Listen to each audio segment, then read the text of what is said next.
Hello दोस्तों, कैसे हैं आप सब। तो आज की इस वीडियो में हम एसएससी एमटीएस 2023 की जो 4 सितंबर की शिफ्ट थी उस शिफ्ट के फर्स्ट शिफ्ट का क्वेश्चन आज हम करने जा रहे हैं। तो आपको जैसा पता है कि एसएससी एमटीएस का एग्जाम बहुत ही करीब है और बहुत ही जल्दी होने वाला है। तो एज अ रिवीजन मैं ये सेशन आपके लिए ले रहा हूं। अगर आपको अपने सारे रूल्स का रिवीजन करना है और 25 क्वेश्चन आपको एसएससी एमटीएस में अटेम्प्ट करके आने हैं तो इस वीडियो को आप जरूर देखिएगा, लास्ट तक देखिएगा। क्योंकि ना सिर्फ मैं इस सीरीज को स्टार्ट किया हूं बल्कि इस सीरीज में मैं पूरा डिटेल से हर चीज कवर कर रहा हूं। क्या ऑप्शन सही है, क्या ऑप्शन नहीं सही है, जो अदर ऑप्शन बच रहे हैं जो नहीं सही उनको भी डिटेल में मैं बता रहा हूं। तो बहुत ज्यादा इंपॉर्टेंट होने वाला है, इस वजह से आप इस वीडियो को पूरी देखिएगा, लास्ट तक देखिएगा और फिर बताइएगा कि ये सेशन आपके लिए फ्रूटफुल हुआ कि नहीं। इससे पहले मैंने 3 एपिसोड पोस्ट कर दिए हैं, अभी तक आपने उन वीडियोस को नहीं देखे तो जाकर जरूर देखें। जो 1 सितंबर की तीनों शिफ्ट हुई थी, मैंने उन तीनों शिफ्ट पे सेपरेट वीडियो पोस्ट और अपलोड कर दी है, तो आप उन्हें जाकर जरूर देखें। और इसमें आपका एक क्विक रिवीजन होगा, इस वजह से इस वीडियो को आप 1.25x पर भी देख सकते हैं। आप आराम से देखिए और फिर कोई आपकी डाउट कुछ क्वेरी रह जाती तो आप कमेंट सेक्शन में ड्रॉप करिए, मैं पूरी कोशिश करूंगा कि उसका आपका मैं जो प्रॉब्लम है शार्ट आउट कर सकूं। तो चलिए अपनी वीडियो को स्टार्ट करते हैं बिना देर किए हुए और पूरा डिटेल में समझते हैं। तो सबसे फर्स्ट क्वेश्चन हमारा आ जाता है, select the option that can be used as one word substitute for the given group of words. आपको एक सेंटेंस दिया हुआ है, इसमें आपको इसका वन वर्ड बताना है कि इसका वन वर्ड क्या होगा। क्या दिया है, to go away suddenly and secretly in order to escape from somewhere. मतलब ये कह रहा है कि आप अचानक से कहीं और भाग जा रहे हैं, चुपचाप भाग जा रहे हैं, अचानक से भाग जा रहे हैं, किस लिए, बचने के सेंस में, कहां से, कहीं से भी। तो इसका क्या ऑप्शन राइट हुआ है, और एब्सकॉन्ड। एब्सकॉन्ड मींस क्या होता है, फरार हो जाना। एब्सकॉन्ड मींस क्या होता है, फरार हो जाना, ठीक है ना। और इसके अगर सिनोनिम्स की बात करें तो इसके 3 सिनोनिम्स आप जरूर याद रखिए, escape, escape, flee, FLEE flee, फिर run away, RUNAWA, run away, ठीक है ना।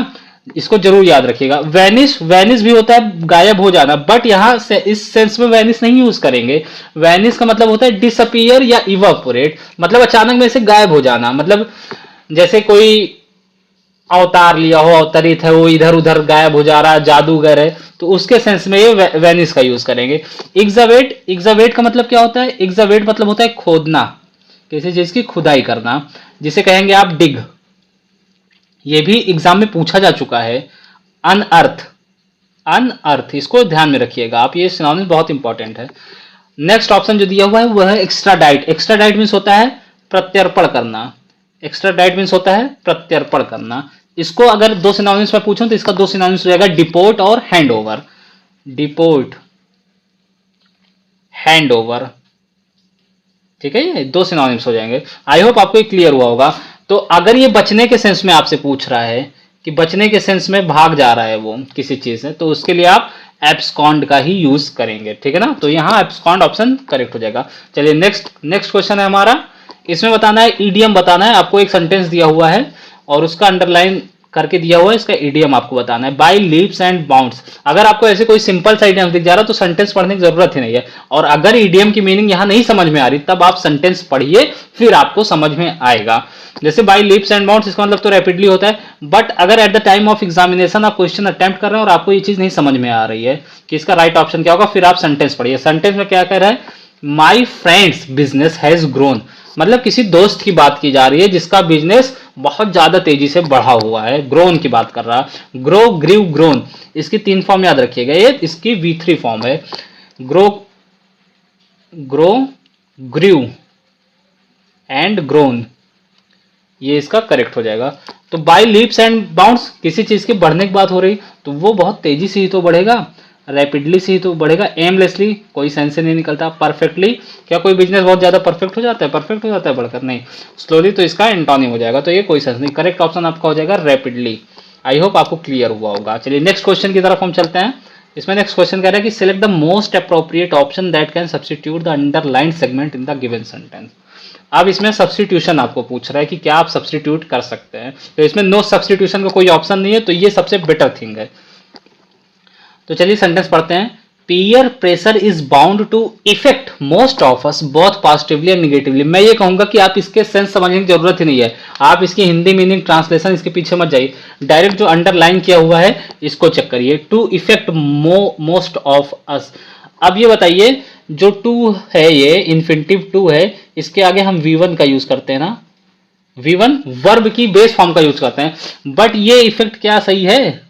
ये इफेक्ट तो यार यहाँ नाउन है, तो टू के साथ नाउन का कैसे यूज कर सकते हैं? ठीक है ना। तो इफेक्ट जो यहाँ यूज किया हुआ है इसका मतलब होता है to bring about a specific change, जबकि जो अफेक्ट, जो यहाँ अफेक्ट आपको सही करना है वो ये चीज दिया हुआ है टू अफेक्ट। ये अफेक्ट क्या है? वर्ब है टू अफेक्ट। तो इसमें सिर्फ एक ही करेक्शन करना है, इफेक्ट यहाँ आपको नाउन दिया गया है जबकि अफेक्ट आपको वर्ब का यूज करना था। ठीक है ना। इस वर्ब का जो मतलब होता है वो होता है टू इन्फ्लुएंस और produce a change in something, किसी चीज में बदलाव लाना। ठीक है ना। तो आई होप आपको ये क्लियर हुआ होगा। तो यहाँ सिर्फ नाउन और वर्ब को आपको देखना है, वैसे बहुत से वर्ड हैं उसको आप जरूर ध्यान दे दीजिएगा और जरूर चेक करिएगा। इफेक्ट और अफेक्ट, इफेक्ट क्या है मैं फिर से बता रहा हूं आपको, ये नाउन है, जबकि ए से जो स्टार्ट होता है वो वर्ब है। आई होप आपको क्लियर हुआ होगा। तो बाकी सब सही है। Peer pressure is bound to effect, not effect, affect, to affect most of us both positively and negatively. ठीक है ना। आई होप आपको क्लियर हुआ होगा। नेक्स्ट क्वेश्चन की तरफ हम चलते हैं। नेक्स्ट क्वेश्चन है हमारा सिनोनिम से। इसमें सिनोनिम पूछ रहा है आपका, पिकोलियर का सिनोनिम बताना है। ठीक है ना। तो पिकोलियर का synonym neat, normal, strange, jovial. तो पिकोलियर मतलब होता क्या है? पिकोलियर मतलब होता है समथिंग अनयूजुअल और स्ट्रेंज, समथिंग अनयूजुअल और स्ट्रेंज, समथिंग अनयूजुअल और स्ट्रेंज। ठीक है ना। मतलब कोई ऐसी चीज जो बहुत ही विचित्र हो, बहुत ही अनयूजुअल हो, जो ऐसा आप कभी देखे ना हो, वो पेकुलियर सी होती है। तो पेकुलियर का सिनोनिम आपका क्या हो जाएगा? स्ट्रेंज हो जाएगा। ठीक है ना। ये ऑप्शन करेक्ट हो जाएगा। नीट क्या है? नीट टीडी और वेल ऑर्गेनाइज्ड, जो एक सुव्यवस्थित और सही ढंग से क्रम में लगी हो। नॉर्मल आप जानते हैं, टिपिकल और अनयूजुअल। जोवियल होता है चीयरफुल और फ्रेंडली। ठीक है ना। मित्रतापूर्ण, ठीक है ना, सौहार्दपूर्ण, जोवियल, चीयरफुल और फ्रेंडली टाइप का। ठीक है ना। आई होप आपको क्लियर हुआ होगा। नेक्स्ट क्वेश्चन हमारा स्पेलिंग एरर से है। ठीक है ना। हैज नो स्पेलिंग एरर, आपको इसमें नो स्पेलिंग एरर बतानी है। ठीक है ना। तो चलिए हम पढ़ते हैं। मैंने ये बताया था कि इसको अप्रोच कैसे करेंगे आप। इसको अप्रोच बहुत ही अच्छे से करना है आपको। देखिए, स्पेलिंग एरर में आप सेंटेंस जब पढ़ेंगे तो जहां भी आपको जिस वर्ड में आपको स्पेलिंग एरर मिल जाएगा, आप सेंटेंस को वहां ड्रॉप कर देंगे, दूसरे सेंटेंस को आप रीड करने लगेंगे। तो देखिए इसमें क्या कह रहा है, the teacher was impressed with the student's insightful. Insightful, देखिए इसका एक रूल समझिए आप, जब भी कोई डबल सिलेबल वर्ड आता है और उसके आगे फुल लगा रहता है तो फुल वाले एल, सिंगल एल ही होता है। तो इंसाइटफुल ये गलत यहां हो जाएगा। Insight full, F U L, single L रहेगा। ठीक है ना। डबल सिलेबल, अगर ये सिंगल फुल आप लिखेंगे तो एफ यू डबल एल होगा, बट सिलेबल में लिखेंगे इनसाइट फुल, फ्रूटफुल, और भी ऐसे बहुत से जिसमें फुल का यूज करते हैं उसमें सिंगल एल रहेगा। ठीक है ना। तो ये रॉन्ग हो गया आपका। नेक्स्ट है द टीचर वाज, इसको छोड़ते हैं तो सही है। द टीचर वाज इम्प्रेस्ड, देखिए इम्प्रेस्ड की स्पेलिंग यहाँ गलत है। ठीक है ना। यहाँ सिंगल आर होना चाहिए। यहाँ क्या है? द टीचर वाज, ये जो है इम्प्रेस्ड, ये स्पेलिंग गलत है। अब नेक्स्ट है the teacher was impressed with the student's insightful analysis of the novel which demonstrated, यहाँ डिमॉन्स्ट्रेटेड की स्पेलिंग गलत है ना, डिमॉन्स्ट्रेटेड। ठीक है ना। TRATED होना चाहिए, TRATED होना चाहिए। तो आपका करेक्ट ऑप्शन क्या हो जाएगा? Option number 2। The teacher was impressed with the student's insightful analysis of the novel which demonstrated a deep understanding of the complex themes and motives. ठीक है ना। आई होप आपको क्लियर हुआ होगा। तो ऐसे ही अप्रोच आपको करना है। नेक्स्ट क्वेश्चन हमारा इनकरेक्टली स्पेल्ड वर्ड से है। Beginning, writing, argument, amateur. आप देखिए राइटिंग जो है, जब राइटिंग आप लिखेंगे, जब V1 के साथ ING लगाएंगे तो आप यहां डबल टी का यूज नहीं करेंगे, आप सिंपली लिखेंगे WRITING, राइटिंग। लेकिन जब आप रिटर्न लिख रहे हैं तो रिटर्न में डबल टी होता है भाई, रिटर्न में डबल टी होता है। बाकी अदर स्पेलिंग सही है, बिगिनिंग सही है, रिटर्न, ये रिटर्न होता तब सही होता, आर्गुमेंट, अमेच्योर। ठीक है ना। नेक्स्ट हमारा क्वेश्चन नंबर 7, इसमें भी अंडरलाइन किया हुआ है, इसका ईडीएम का मीनिंग आपको बताना है। तो क्या कह रहा है, Tim joined the family business as a field. आपको मैंने बताया सेंटेंस पढ़ना नहीं, पहले आपको वो सेंटेंस देखना है, वो वर्ड देखना है जो अंडरलाइन किया है। A blessing in disguise, a blessing in disguise, इसका क्या मतलब होगा? A difficult time, a mistake, something good that is not recognised at first. मतलब इसका मतलब ये हुआ कि कोई ऐसी चीज जो आपको शुरुआत में तो खराब लगती है, शुरुआत में तो खराब लगती है, बट वो आपके लिए एट द लास्ट वो आपके लिए फ्रूटफुल और अच्छी होती है। जैसे मान लीजिए किसी बस को आप पकड़ने के लिए जा रहे थे, या कोई भी ट्रेन आपने मिस कर दी, या कुछ भी ऐसा हुआ, आपने अभी एसएससी के मान लीजिए एमटीएस का एग्जाम आपसे नहीं निकल रहा, सीएचएसएल का एग्जाम नहीं निकल रहा और सीजीएल का आपका निकल गया, एक अच्छी पोस्ट आपको मिल गई, तो आप यही सोचेंगे ना, अच्छा हुआ यार हमारा सिलेक्शन नहीं हुआ ना, मैं वहीं तक रह जाता। तो ये ए ब्लेसिंग इन डिस्गाइज है। मतलब आप तो पहले टेंशन में थे कि यार वो चीज़ नहीं मिला तो अफसोस कर रहे थे, बट आपको जब फाइनली वो चीज़ मिल जाती तो आप कहते हैं बहुत अच्छा हुआ कि वो चीज़ नहीं मिला। तो ये इसका मतलब हुआ। क्या मतलब हुआ? समथिंग दैट सीम्स बैड और अनलकी एट फर्स्ट।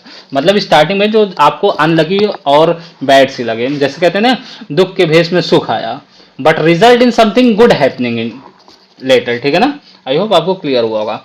नेक्स्ट है हमारा एरर से आया हुआ है। अब इसमें एरर फाइंड आउट करना है। ये कह रहा है कि AI function is constantly, एक सेंटेंस ये हो गया। नेक्स्ट है evolving genre that gives us an peak। देखिए आपको आई होप ये एरर मिल गया होगा। क्या एरर है? Into the potential upsides and downsides of intelligent. ये बताओ जरा, ये क्या ए एन का यूज आपने पढ़ा है आर्टिकल का? हमेशा वॉवेल साउंड के पहले एन का यूज होता है, तो यार यहाँ एन पीक कैसे आ गया? यहाँ एन पीक कैसे आ गया? यहाँ क्या आपको करना है?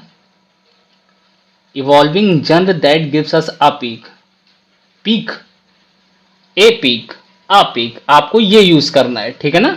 आई होप आपको क्लियर होगा। तो यहाँ सिर्फ आर्टिकल की मिस्टेक थी। नेक्स्ट क्वेश्चन, हम क्वेश्चन नंबर 9 की तरफ चलते हैं।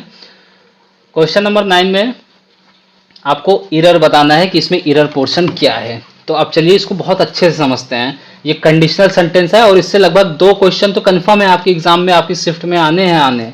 तो चलिए मैं बोल रहा हूँ, सिर्फ आप उससे सुनिएगा और रिपीट करिएगा, और अगर कॉपी पेन नहीं हो तो उसको नोट भी कर लीजिएगा। देखिए कंडीशनल सेंटेंस, पहली चीज तो 4 तरीके के होते हैं। ठीक है ना? एक जीरो कंडीशनल होता है, first conditional, first, second and third, ये 3 कंडीशनल। ये हो गए, जीरो हो गया। ठीक है ना? यहाँ कौन सा कंडीशनल है आप ये बताओ? यहाँ कौन सा कंडीशनल है? यहाँ ये कंडीशनल आ रहा है कि अगर आपका जो इफ क्लॉज है, अगर ये जो आपका इफ क्लॉज है ये प्रेजेंट में रहे, ये प्रेजेंट में होना चाहिए, जबकि जो मेन क्लॉज है वो फ्यूचर में होना चाहिए। ठीक है ना? आई होप आपको क्लियर हुआ होगा। ये फर्स्ट क्लॉज के अंतर्गत आता है। तो इसका क्या हो जाएगा? If he comes, if he comes, if he comes. ठीक है ना? ये होना चाहिए। यहाँ इफ ही विल कम नहीं आना चाहिए। तो ये आप समझिए, अगर इफ क्लॉज के साथ कोई भी हम हेल्पिंग वर्ब का यूज नहीं करेंगे, सिंपल प्रेजेंट आएगी, और मेन क्लॉज में विल का यूज होगा। ठीक है ना? तो अगर ये फर्स्ट कंडीशनल सेंटेंस है जिसमें रियल पॉसिबिलिटी का हम अनुमान लगाते हैं कि अगर वो जल्दी आता है तो हम टाइम पर यहां से चलेंगे, तब हम इसे टाइम पर छोड़ेंगे। ठीक है ना?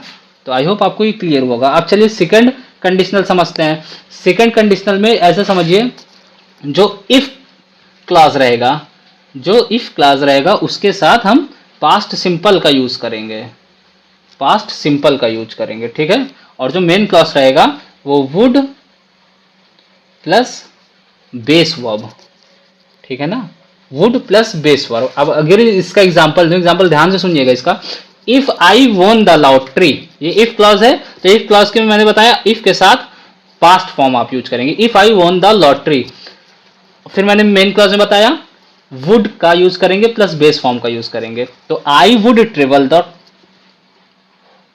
वर्ल्ड। ठीक है ना? समझ गए होंगे। ये अनरियल प्रेजेंट को सिचुएट कर रहा है, ये अनरियल प्रेजेंट को इंडिकेट कर रहा है। तो आपको सेकंड समझ में आ गया। अब थर्ड कंडीशनल क्या होती है? अनरियल पास्ट होती है। तो थर्ड कंडीशनल में इट के साथ हम पास्ट परफेक्ट का यूज करते हैं। जो इफ क्लॉज है उसके साथ हम पास्ट परफेक्ट का यूज करते हैं, प्लस जो मेन क्लॉज आएगी उसमें वुड है प्लस पास्ट पार्टिसिपल का यूज करेंगे। वुड है प्लस पास्ट पार्टिसिपल। अगर मैं आपको एग्जांपल दूं तो एग्जांपल हो जाएगा if I had studied harder, if I had studied harder. तो ये क्या है, ये है आपकी इफ क्लॉज। इसमें मैंने बताया आपको पास्ट परफेक्ट का यूज करना है, हैड प्लस V3, और जो मेन क्लॉज आएगी उसमें would have plus past participle उसमें भी यूज होगा। आई होप आपको क्लियर हुआ होगा। तो आप फिर से एक बार रिपीट करिए हमारे साथ। जो जीरो कंडीशनल सेंटेंस आएगा, जिसमें जनरल ट्रूथ आएगा, जिसमें मैक्सिम आएगा, उसमें इफ क्लॉज में प्रेजेंट सिंपल, और जो मेन क्लॉज रहेगी वो भी प्रेजेंट सिंपल। मैं जैसे कहूं कि if you heat water to 100 degree Celsius, तो मैंने इसको किसमें प्रेजेंट सिंपल में बनाया, और मेन क्लॉज भी it boils. If you heat water to 100 degree Celsius it boils, तो ये भी प्रेजेंट सिंपल में है। फर्स्ट कंडीशनल सेंटेंस क्या है, रियल पॉसिबिलिटी। इसमें इफ क्लॉज में present simple, main clause will plus base verb, ठीक है ना। If it rains we will cancel the train, real future possibility है ये। और सेकेंड कंडीशनल सेंटेंस हमने बताया जैसे अनरियल, अनरियल प्रेजेंट, तो इफ क्लॉज के साथ पास्ट सिंपल लगेगा प्लस जो मेन क्लॉज होगा वुड प्लस बेस फॉर्म लेगा। If I won the lottery I would travel the world, ठीक है ना। जो थर्ड कंडीशनल सेंटेंस है उसमें अनरियल पास्ट को इंडिकेट करता है, तो इसमें जो इफ क्लॉज है उसमें पास्ट परफेक्ट का यूज करेंगे, प्लस जो मेन क्लॉज है उसमें वुड है प्लस पास्ट पार्टिसिपल। जैसे मैं कहूं if I had studied harder I would have passed the exam, ठीक है ना। आई होप आपको ये कंडीशनल सेंटेंस क्लियर हुआ होगा। नेक्स्ट क्वेश्चन, क्वेश्चन नंबर 10 की तरफ हम चलते हैं। क्वेश्चन नंबर 10 है हमारा, इसमें भी ईडीएम पूछा। देखिए ईडीएम से भर भर के क्वेश्चन आ रहे, बहुत ज्यादा इंपॉर्टेंट है। I order a dozen of nuts but the kind baker give me a baker's dozen. अब अगर आपको बेकर्स डोजन नहीं समझ में आ रहा कि एक ग्रुप ऑफ 12 होगा कि एक ग्रुप ऑफ 13 होगा, एक ग्रुप ऑफ 12 होगा, तो यार यहाँ इसको सेंटेंस पढ़िए आप। I order a dozen of nuts, उसने कुछ ऑर्डर किया, but the kind baker, kind baker समझ रहे ना, सिंपैथी, वो दयालु बेकर। बेकर कौन है, बेकर जो बेकरी में, बेकरी वाला जो होता है बेकर सिंपली उसी कहते हैं। तो वो बहुत दयालु था, तो जब उसने उसको सामान देने लगा तो उसने 12 की जगह उसको 13 दे दिया कि ठीक है यार आप ले जाओ। जैसे आप कोई सब्जी लेने गए सब्जी वाले के पास, वो आपको सब्जी भी देता है, धनिया भी देता है, प्लस मिर्च भी अलग से दे देता है। तो वो काइंड बेकर होगा, वो काइंड सब्जी वाला हो गया, तो कुछ भी हो सकता है, तो कुछ बढ़ा कर देता है। तो यही कह रहा है ए बेकर्स डजन, जब एक बेकर अपने दर्जन को तौलता है तो उसके दर्जन में 13 से 14 हो जाते हैं। इसको ऐसे याद रखिए। चलिए नेक्स्ट क्वेश्चन हमारा, क्वेश्चन नंबर 11। ये कह रहा है कि parts of the following sentence have been underlined and given as option, select the option that contain an error. इसमें एरर फाइंड आउट करना है कि इसमें एरर क्या है। तो एरर पार्ट देखिए समझते हैं इसको अच्छे से। They had 2 bedrooms among them, 1 for the girls and 1 for the boys. अब ये बताइए, यहाँ सबसे पहली चीज़ ये हाईलाइट करिए, अमॉन्ग की बात की जा रही है, ठीक है ना, अमॉन्ग की बात की जा रही है। अब अमॉन्ग कितने लोगों के बीच लगता है, हमने पढ़ा है 2 से अधिक लोगों के बीच लगता है ना। चलिए इस सेंटेंस में कितने लोगों का जिक्र हो रहा है, ये चीज़ देखिए आप। इस सेंटेंस में कितने लोगों का जिक्र हो रहा है, एक लड़की है एंड एक लड़का है, सिर्फ 2 लोग हैं। तो यार अमंग का यूज कैसे हो गया, कतई नहीं होगा, कभी नहीं होगा, हमेशा बिटवीन का यूज होगा। They had 2 bedrooms between them, 1 for the girls and 1 for the boys. दो ही लोग हैं, तो यार अमंग का यूज कैसे कर दिए हैं आप। तो एरर ऑप्शन क्या हो जाएगा आपका करेक्ट ऑप्शन हो जाएगा बेडरूम अमंग। इसमें एरर पार्ट है, बेडरूम्स बिटवीन होना चाहिए था। नेक्स्ट क्वेश्चन, क्वेश्चन नंबर हम 12 की तरफ चलते हैं। क्वेश्चन नंबर 12 कहता है कि select the incorrectly spelled word. इसमें इनकरेक्टली स्पेल्ड वर्ड आपको बताना है। तो इनकरेक्टली स्पेल्ड वर्ड तो ये होता है कंटेनमेंट, जबकि क्या होता है ये गलत है। कंटेनमेंट करेक्ट स्पेलिंग क्या होगी, कंटेनमेंट होगी, CONTAINMENT, कंटेनमेंट। इसका मतलब होता है नियंत्रण करना किसी चीज को, रिस्ट्रिक्शन, कंट्रोल, नियंत्रित करना, ठीक है ना। और एडॉप्ट मतलब क्या होता है, अपनाना, ग्रहण करना, ठीक है ना। एडॉप्ट मीन्स अपनाना होता है। इसके 2 सिनोनिम्स की बात करें तो इम्प्रेस हो जाएगा और स्पाउस हो जाएगा, इम्प्रेस एंड स्पाउस। एडवर्टीजमेंट आप जानते हैं, विज्ञापन, प्रमोशन एंड अनाउंसमेंट, ऐसा कह सकते हैं। कंटेनर मीन्स होता है एक पात्र होता है जिसमें किसी चीज को रखा जाता है, वेसल्स या रिसेप्टेकल, आप कुछ भी कह सकते हैं। नेक्स्ट क्वेश्चन, क्वेश्चन नंबर 13 की तरफ चलते हैं। कह रहा है कि एंटोनिम बताना है आपको विजडम का, ठीक है ना। विजडम का एंटोनिम बताना है। तो विजडम मतलब क्या होता है, विजडम मतलब बुद्धिमत्ता होती है, बुद्धिमान होता है। तो अगर इसको जानते हैं तो आप ऑप्शन को भी एलिमिनेट कर सकते हैं। क्या एक्सपीरियंस होगा, नहीं। मॉडेस्टी, नहीं। इंटेलिजेंसी, एक्सपीरियंस और इंटेलिजेंसी तो हो ही नहीं सकता। और मॉडेस्टी मॉडर्न से लगाइए, अगर कोई विजडम होगा तो क्या उसका तो सिनोनिम हो जाएगा मॉडर्न एक्सपीरियंस या इंटेलिजेंस से, तो स्टूपिडिटी। इसका करेक्ट ऑप्शन क्या हो जाएगा, स्टूपिडिटी, ये आपका करेक्ट ऑप्शन हो जाएगा। चलिए नेक्स्ट क्वेश्चन, क्वेश्चन नंबर 14 की तरफ हम चलते हैं। यहाँ भी देखिए एरर में एक क्वेश्चन आया हुआ है, जो हम पहले क्वेश्चन करके वही सेम आया हुआ है, बस उसी को थोड़ा बदल दिया है। क्या कह रहा है कि Jack being the wiser and bolder among the two of us, यार जब टू आ रहा फिर ये among क्या कर रहा भाई, took the lead carrying the axe on his shoulder, सब सही है। अब चलिए समझते हैं यहाँ कितने लोग का जिक्र हुआ है, 2 लोग का जिक्र हुआ है यार ना, 2 ही लोग का तो जिक्र है, ये कह तो रहा है 2 of us, सिर्फ हम 2 हैं, तो among तो आना ही नहीं है, बोल्डर बिटवीन आएगा, correct substitution option number A हो जाएगा। नेक्स्ट क्वेश्चन, क्वेश्चन नंबर 15 की तरफ हम चलते हैं। इसमें भी आपको अंडरलाइंड वर्ड दिए हुए हैं और इसका वन वर्ड सब्स्टिट्यूशन बताना है। तो many people fought to put an end to slavery during the civil war. Put to an end, इसका क्या मतलब होता है, वन वर्ड सब्स्टिट्यूशन होता है एबोलिश, एबोलिश करना मीन्स समाप्त कर देना। सेकंड ऑप्शन है हमारा एब्जॉर्व, एब्जॉर्व मीन्स होता है अवशोषित करना, सोक या एजिमिलेट। एवाइड मीन्स होता है पालन करना, कॉम्प्ले या फॉलो। एबडक्ट मीन्स होता है अपहरण करना, किडनैप, किडनैप या सीज कर देना, ठीक है ना, ये ऑप्शन आपका करेक्ट हो जाएगा। आई होप आप क्लियर हुआ होगा। नेक्स्ट क्वेश्चन नंबर 16 है हमारा। देखिए आपको फिल इन द ब्लैंक्स के फॉर्म में दिया हुआ है और एंटोनिम पूछ रहा है, इसका मतलब ये हुआ जो फिल इन द ब्लैंक्स के बगल आपको वर्ड दिए हुए हैं ब्रैकेट में, इसका एंटोनिम बताना है। तो जब अगर आपको इनिशियल का एंटोनिम नहीं आ रहा है या किसी भी ऐसे वर्ड का एंटोनिम नहीं याद आ रहा है, तो आप पहले सेंटेंस को अच्छे से रीड करिए, ठीक है ना। तो the doctor said that the patient named Rumi is in the initial stage of the lung cancer. किसी के लंग कैंसर की बात की जा रही, कोई रूमी नाम की पेशेंट है और वो डॉक्टर ने कहा कि इसको जो है किस स्टेज का, फर्स्ट स्टेज का, अगर यहीं से बात करते हैं तो फर्स्ट स्टेज का कैंसर है। बट ये कह रहा है एंटोनिम बताना है तो फर्स्ट का लास्ट होना चाहिए ना।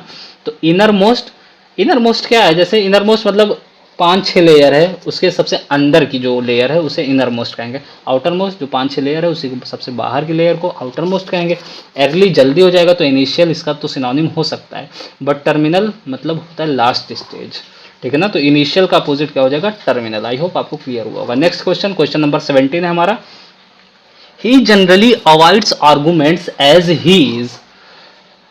अब यहाँ अप्रोप्रिएट ऑप्शन भरना है, फिलर्स से क्वेश्चन आया हुआ है। तो अगर कोई आर्गुमेंट, कोई तर्क वितर्क नहीं करना चाह रहा, उसको अवॉइड करता, तो वो नेचर से कैसा होगा यार, क्या क्वेश्चनेबल होगा ना, क्या रिलायबल होगा ना, विश्वसनीय, तो यहाँ इसका कोई सेंस, क्या क्विक माइंडेड होगा, नहीं, पीसफुल होगा, वो शांत प्रिय होगा। क्योंकि वो जो जब वो कोई आर्गुमेंट नहीं करना चाहता तो यार चुपचाप सीधा साधा होगा बंदा ना, तो इसलिए नहीं करना चाहता। तो आई होप आपको ये क्लियर होगा। नेक्स्ट क्वेश्चन, क्वेश्चन नंबर 18 है हमारा। यार बहुत ज़्यादा हार्डवर्क इसमें लग रहा है, आप एक लाइक ज़रूर कर दीजिएगा, आपसे बस इतनी उम्मीद मैं करूँगा, आप एक लाइक ज़रूर करेंगे, इससे हमारा मोटिवेशन बना रहता है। चलिए नेक्स्ट क्वेश्चन हमारा 18 नंबर का है कि select the most appropriate option that can substitute the underlined segment in the given sentence if there is no need to substitute it, select no substitution required. तो substitution required से आया हुआ है। अब क्या कह रहा है कि the pandemic has challenged education system to ensure learning continuity. ये कोई पैंडेमिक से एक सेंटेंस उठाया हुआ है, जो जब कोरोना टाइम आया था तो उस समय कह रहा है कि पैंडेमिक ने हम लोगों को चैलेंज किया था, एजुकेशन सिस्टम को हमारे चैलेंज किया था कि लर्निंग की continuity substantially increasing the demands place on teachers, और इसकी डिमांड डे बाई डे बढ़ाते ही जा रहा था, टीचर्स पर बहुत ज़्यादा इस पर निर्भरता आती चली जा रही थी। तो इसमें क्या गलत है ये बताओ, टू के साथ वर्ब की बेस फॉर्म आई है तो सही है, एजुकेशन सिस्टम से सही है, सिस्टम का प्लूरल बन सकता है, सिस्टम्स हो सकता है, सही है, learning base form plus ING I तो सही है यार। अब देखो अगर ये चीज़ आपको नहीं समझ में आ रहा तो यहाँ क्रॉस चेक कर सकते हैं। टू इंश्योरिंग नहीं होता, टू इंश्योरिंग तो हो ही नहीं सकता। अगर यहाँ फॉर इंश्योरिंग होता तो हम कह सकते थे, बट टू इंश्योरिंग नहीं, कोई वर्ड ही नहीं होता। फॉर इंश्योरिंग होता है, ये तो हो ही नहीं सकता। Education system in ensure learning, इनको कोई मतलब ही नहीं है, तो नो सब्स्टिट्यूशन रिक्वायर्ड, ये ऑप्शन आपका करेक्ट हो जाएगा। चलिए नेक्स्ट क्वेश्चन हमारा 19 नंबर का है, ये भी फिलर से ही आया है। अब इसमें आपको एज अ ईडियम भरना है, ईडियम फिल करना है इसमें। ये कह रहा है कि we broke the traffic rules unknowingly while coming back from the party, now we have to sooner or later. मतलब ये किसी चीज़ की जिक्र कर रहा है कि हम किसी ट्रैफिक रूल को अनजाने अनदेखे रूप से तोड़ दिए हैं, जब हम पार्टी से वापस आ रहे थे। बट अब हमको चाहे अभी चाहे बाद में क्या करना पड़ेगा, उसकी सजा भुगतनी पड़ेगी। ये तो सेंस निकल आया आराम से यार। तो क्या होगा इसका, face the music, look sharp, cry for the one, bit difference. तो कुछ नहीं, face the music, to get reprimanded होता है फेस द म्यूजिक, ठीक है ना। आई होप आप समझते होंगे। फेस द म्यूजिक मतलब होता है हमको इसकी जो है कॉन्सिक्वेंसेज झेलने पड़ेंगे, डांट फटकार फाइन हर चीज झेलनी पड़ेगी, क्योंकि आपने ट्रैफिक रूल को फॉलो नहीं किया, आपने ब्रेक किया है, वो भी पार्टी से आते वक्त। तो हमको चाहे अभी चाहे बाद में इसका तो खामियाजा भुगतना पड़ेगा। तो फेस द म्यूजिक होता है वो करेक्ट इडियम। लुक शार्प क्या होता है, लुक शार्प होता है be alert, be prepared, alert and attentive, ये कह सकते हैं आप लोग sharp. Cry for the moon मतलब हम किसी मतलब चंद्रमा के लिए हम रो रहे हैं, चंदा मामा के लिए हम रो रहे हैं यार, क्या बात है। तो ये तो एक इम्पॉसिबल सी थिंग होगी ना, वो तो हमको मिल नहीं सकता कभी। तो क्या हो गया इसका, ask for the impossible thing.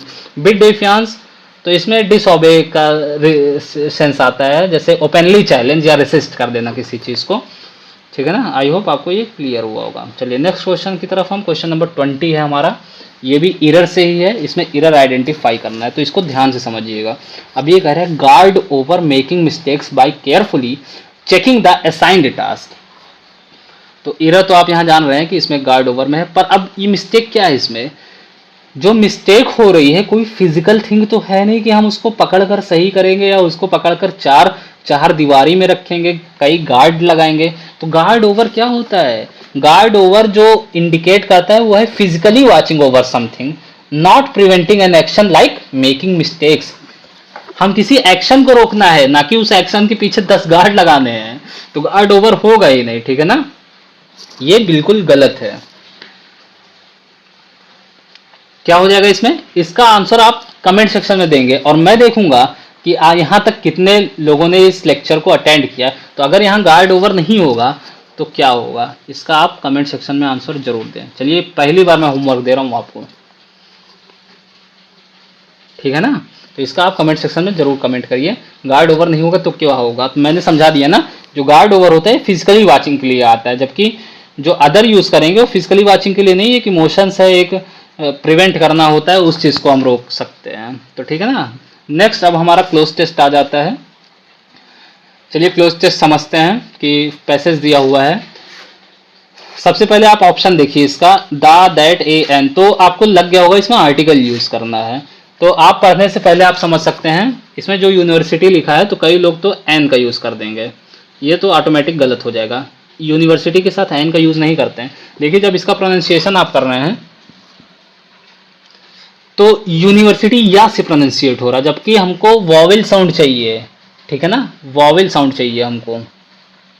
तो वॉवेल साउंड के लिए हम एन का यूज करेंगे, बट यहाँ वॉवेल साउंड नहीं हो रहा है, तो एस इसके लिए हम यहाँ ए का यूज कर देंगे। क्या हो जाएगा, a university or college degree has long been the traditional hallmark of a dash candidate in the professional arena, while it historically provided the most widely accepted standard of qualifications and skills for professional। अभी मैं इसकी आपको Hindi translation भी बताऊंगा, आप बिल्कुल परेशान मत होइएगा, ठीक है ना। while it historically provided the most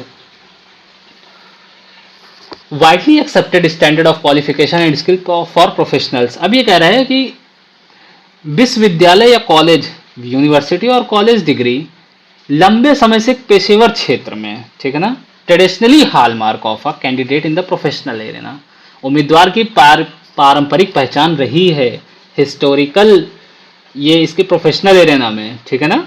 और कह रहा है वाइल इट हिस्टोरिकली प्रोवाइडेड, जबकि यह ऐतिहासिक रूप से जो पेशेवर के लिए योग्यता और कौशल का सबसे व्यापक रूप से स्वीकृत मानक प्रदान करता है। आज कई कंपनी अपनी भर्ती प्रक्रिया में दैस डियर हायरिंग प्रोसेस, ठीक है ना, भर्ती प्रक्रिया में considering a broader list of criteria to जज, और उम्मीदवार की क्षमता का आकलन करने के लिए मानदंडों की एक व्यापक सूची पर विचार करती हैं, ठीक है ना, एक ब्रॉडर सेंस में। Organisation are reducing their reliance on college degrees as a sole marker of competence and instead placing greater emphasis the practical skills candidates have acquired through work experience। This shift is hiring is of particular relevance to India which has the dash youth population in the world। तो ये एक degree से related बात हो रही है जो कि निर्भरता के ऊपर बात कर रहा है, और इसके बजाय उम्मीदवारों द्वारा कार्य अनुभव के माध्यम से हासिल किए व्यवहारिक कौशल पर अधिक जोर दे रहे हैं। Through work experience have acquired this shift is hiring of particular, भर्ती में यह बदलाव भारत के लिए विशेष रूप से प्रासंगिक है, जिसकी दुनिया में डैश आबादी है। अब चलिए समझते हैं। तो इसका क्या हो जाएगा, आपने फर्स्ट ऑप्शन तो भर दिया, ए इसमें होगा। अब सेकंड में कह रहा है कि university or college degree has long been the traditional hallmark of dash candidate, of qualified candidate. Candidate की एक जो विशेषता बता रहा है, तो आप यहाँ एक एज एन एडजेक्टिव यूज करेंगे, क्वालिफाइड कैंडिडेट। कैंडिडेट कैसा हो, वो क्वालिफाइड हो इन the professional arena, while it historically provided the most widely accepted standard of qualification and skill of professionals. Many companies today widely accepted standard of qualification and skills for professionals, and many companies today dash। तो third number पे हम चलते हैं। Third number पे है today. सबसे पहली चीज ये जो है सारे प्रेजेंट में बात हो रही है, तो हम इसमें कोई पास्ट का तो यूज कर नहीं सकते हैं, और ये सिर्फ मेन वर्ब तो चेंजिंग आ नहीं सकता, कुछ होना चाहिए था इसके साथ। तो are changing as a present, इसको हम यूज करेंगे, करेक्ट यूसेज है आर चेंजिंग, क्योंकि सारी बातें इसमें प्रेजेंट में हो रही। देखिए इज लगा हुआ है, यहाँ इज लगा हुआ है, यहाँ हैज लगा हुआ है, हर जगह हैज लगा हुआ है, तो यहाँ पर आप प्रेजेंट सेंस में बात कर रहे हैं, तो आर चेंजिंग का यूज होगा। नेक्स्ट हमारा 24 नंबर का क्वेश्चन, ब्लैंक 4 में भरना है। Organisation are reducing their reliance on college degrees as a sole marker of competence and instead placing greater emphasis। तो ये फिक्स्ड प्रेपोजिशन है, emphasize on, ठीक है ना, तो इसको आपको ध्यान में रखना पड़ेगा, नहीं जहाँ आप कंफ्यूज हो सकते हैं। ये फिक्स्ड प्रेपोजिशन के अंडर आता है। emphasize on the practical skill candidates have acquired through work experience, this shift is in hiring is of particular relevance to India which has the। अब देखिए इसमें आप कौन सी, यहाँ डिग्री के सेंस में आ रहा, मोस्ट हाईएस्ट तो हो नहीं सकता। जब हाई हायर हाईएस्ट खुद में एक डिग्री बन जा रही है, तो मोस्ट मोर का लगाने का कोई सेंस ही नहीं है। लॉन्गेस्ट, कोई यहाँ कोई लेंथ की बात तो हो नहीं रही, लॉन्गेस्ट की बात की जा रही। बिगेस्ट कोई बहुत बड़ी चीज की तो बात हो नहीं रही है। यहाँ शिफ्ट की बात हो रही, जो यहाँ शिफ्ट की बात हो रही, यहाँ स्किल्स की बात हो रही, जो बहुत बड़े ब्रॉड लेवल पर चाहिए। और यहाँ दा भी लगा हुआ है, तो दा के बाद हम सुपरलेटिव डिग्री का ही यूज करते हैं। जो दा लगा हुआ है इसके बाद सुपरलेटिव, तो क्या ऑप्शन हो जाएगा, लार्जेस्ट। ये ऑप्शन आपका क्लियर है, ठीक है ना। आई होप आपको ये क्लियर हुआ होगा। अगर आपको कोई भी कंफ्यूजन हो रही है यार, प्लीज कमेंट सेक्शन में कमेंट करें आप जाकर, और मैं मेंस की भी सीरीज स्टार्ट करने वाला हूँ। आई होप ये लेक्चर आपको क्लियर हुआ होगा, और इसमें काफ़ी ज़्यादा हार्ड वर्क लगती है यार। एक लाइक तो आप ज़रूर कर सकते हैं और अपने दोस्तों के साथ शेयर कर सकते हैं एटलीस्ट, ठीक है ना। तो ये बहुत ही इंपॉर्टेंट होने वाला है आपके लिए। तो चलिए मिलते हैं आपके साथ नेक्स्ट वीडियो में। और इससे पहले अभी आपने वो तीनों लेक्चर नहीं देखे, बहुत इंपॉर्टेंट लेक्चर होने वाले हैं यार, आप जरूर प्लीज़ जाकर उसको देख लें, क्योंकि आपका एग्जाम बहुत पास है और ये आपका रिवीजन का वर्क करेगा, समझ लीजिए। तो चलिए मिलते हैं आपके साथ नेक्स्ट वीडियो में, तब तक के लिए आप अपना ख्याल रखिएगा। जय हिंद।